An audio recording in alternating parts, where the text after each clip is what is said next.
Fights over IRS border security blocking wartime aid to Israel and Ukraine. Show title Hide title Israeli President and House of Representatives Speaker speak at March Israel rally. Israeli President Isaac Herzog spoke virtually to demonstrators at the March for Israel rally in Washington, D.C. amid calls a ceasefire. Washington, Congress aims pass a foreign aid package by the end of this year to provide aid that lawmakers say is critical. Key U.S. allies including Israel and Ukraine.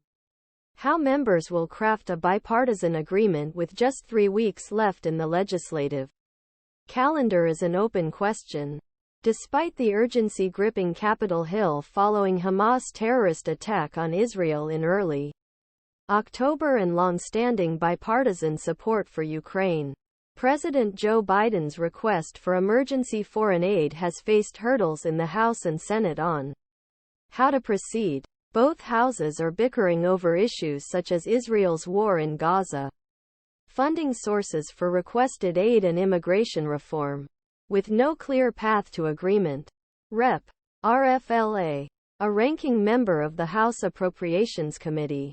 These are very difficult and sensitive negotiations, Rep.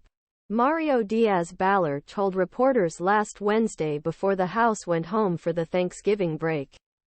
Diaz-Balart noted bipartisan support for parts of Biden's request, but said the devil is in the details.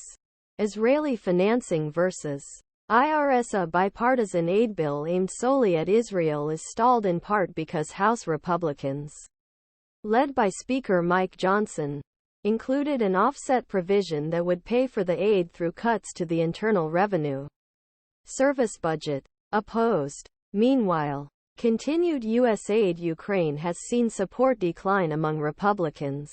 Many GOP lawmakers tied Ukraine aid to immigration reform.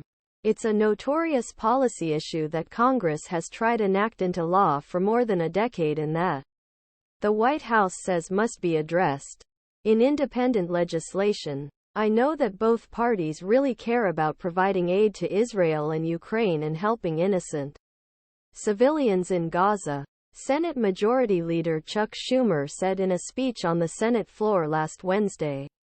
So I hope we can reach an agreement, even if neither side gets everything they insist on.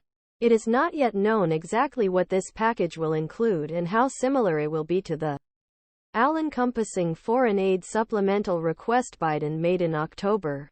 Senate Minority Leader Mitch McConnell, RKY, has been a strong advocate of the Biden package. No one can predict what will happen. The chairman of the House Foreign Affairs and Senate Foreign Affairs Committees also told USA Today in separate interviews that they believe the two chambers could get a national security bill to Biden's desk next month. Sen. Ben Cardin, the Senate Foreign Relations chairman, said he was confident there is fundamental support among senators from both parties to pass a broad package covering Biden's request. Frankly, no one can predict